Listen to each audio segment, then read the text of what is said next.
Let's get it cracking. Let's start the session. Mars linked the competition, balls by that action.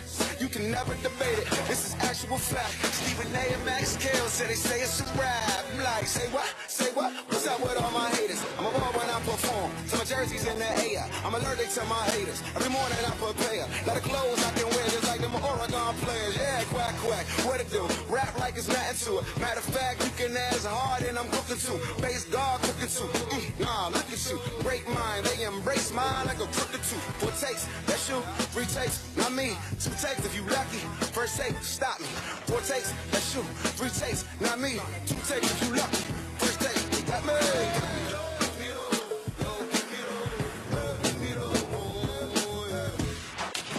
What's up, everybody? Welcome into another week of First Take. Hope you all had a wonderful weekend. The boys are in the house. Stephen A., Max Kellerman, how it sound, fellas? Oh, yeah, we're doing this. Look at that. I gave you one of these.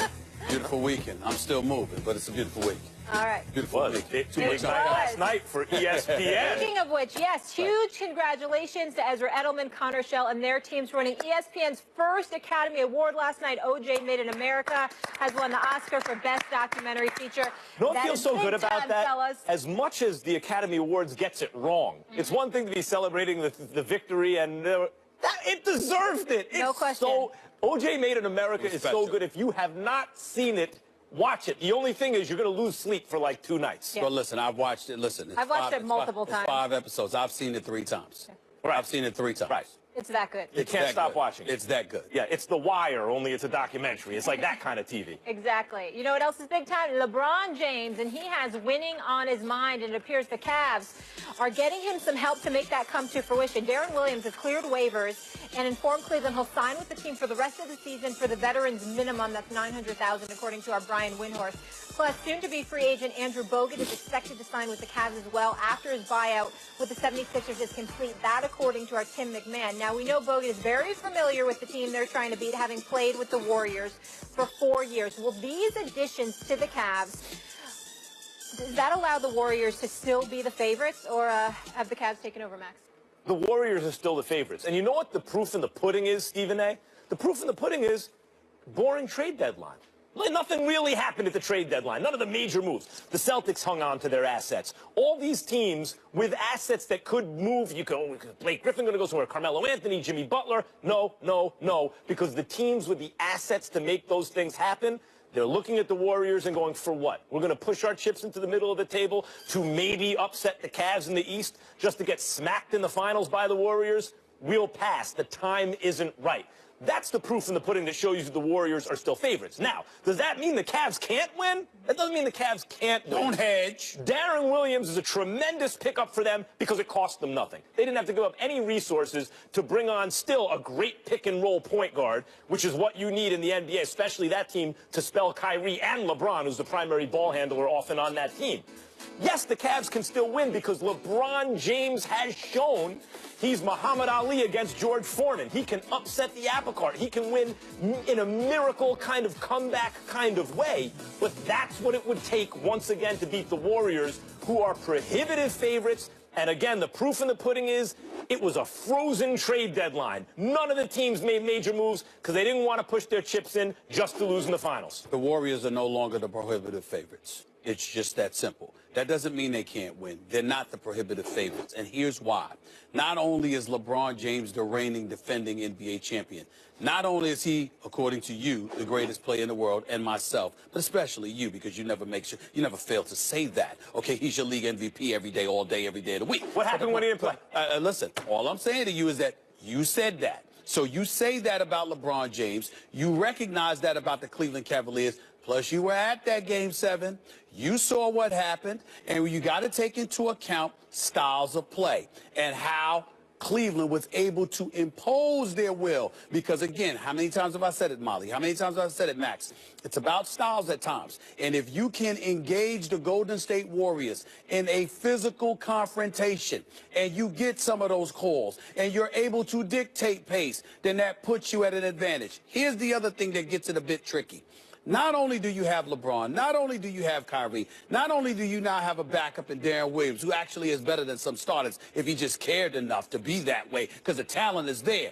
but by acquiring, because the rumors has it that they're going to acquire Andrew Bogut. Well, who's Andrew Bogut? He's a 7-foot guy who I used to call Andrew Bogus until a couple of years ago. But he's a 7-foot guy who's a frontline player, who's a defender, who, by the way, was on the last 2 NBA Finals teams for the Golden State Warriors. Incredibly familiar with who they are, what they like to do, how they like to get things done. So the combination of all those things very well may end up coming down to a LeBron versus Kevin Durant confrontation. I see what you're doing. Well, first of all, Kyrie versus Steph, too. Well, I'm saying, but that's secondary. Okay, That's okay. secondary. Maybe not in the moment of truth, though. Secondary. Maybe not in the moment of truth. Sure. I see what you're doing with your styles make fight styles. You show up in the Tom Ford cashmere sport coat talking about style today. Very slick of you, Stephen A. I do look smooth, don't I? Yeah, it's a nice coat. I'm not going to lie. I'm sleepy and still look smooth. But go ahead. Now, the point is, Andrew Bogut is a defensive presence for sure. Sure. But to address the Warriors' weakness, their Achilles heel, he would need to be a guy who's really offensively adept in the low post. Like, you really want to exploit where the Warriors may be weak. It's that, a guy who will demand the ball in the post and exploit the fact that they don't have Andrew Bogut there. The irony is, Andrew Bogut, the offensive player, is not the Andrew Bogut to exploit the absence of Andrew Bogut, the defensive player. He's not that kind of offensive player, really. He can do it a little bit, but he's not really that kind of weapon that you can use against the Warriors. I'm not sure what kind of advantage strategically he gives them. Well, I appreciate you saying that you're not sure, because I'm very sure. Here's what I'm sure about. The way that Andrew Bogut will be utilized will buffer and augment the stature of a Tristan Thompson, who was an absolute beast against him. Not only that, the combination of Bogut with Tristan Thompson could potentially serve to neutralize a Draymond Green. Draymond Green, that Energizer bunny who finds a way just to get things done, an absolute battler and what have you. It's amazing that today we're going to be talking about JaVale McGee later on, because there's going to be a JaVale McGee sighting. He's going to have to show up, okay, and help out Draymond Green, because between Tristan Thompson and an Andrew Bogut, you're going to have, whether it's JaVale or whether it's Zsa Pachulia, okay, you're going to have somebody that helps out Draymond Green on the boards. And I'm not talking about just in terms of rebounding. I'm talking about just battling down low, making sure that the Cleveland Cavaliers are not able to impose their physical will upon you. This is what you're talking about with the Golden State Warriors. The Golden State Warriors are marksmen, Max. They will shoot long range. They will beat you. That's their strength. That's how they will do it.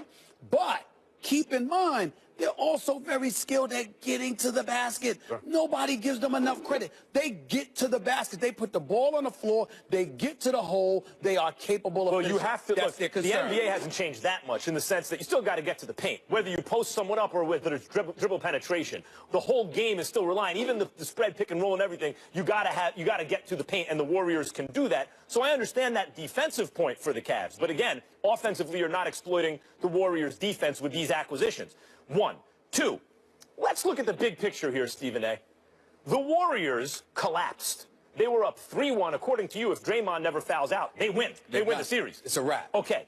But there was some daylight. I think they probably still lose. Nevertheless, there's debate about that. There's some daylight, and they were exploited by the Cavs. Let's not forget, at home, Game 7. I was there. So were you.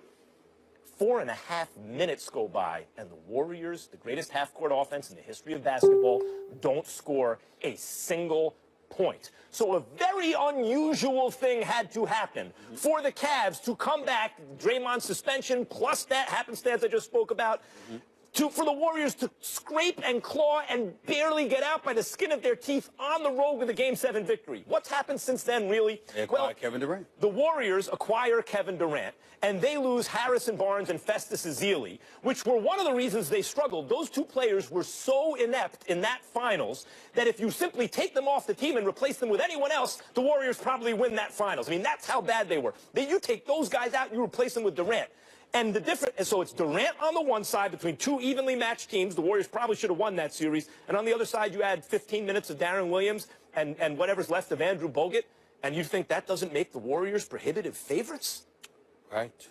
Because they're not playing with LeBron.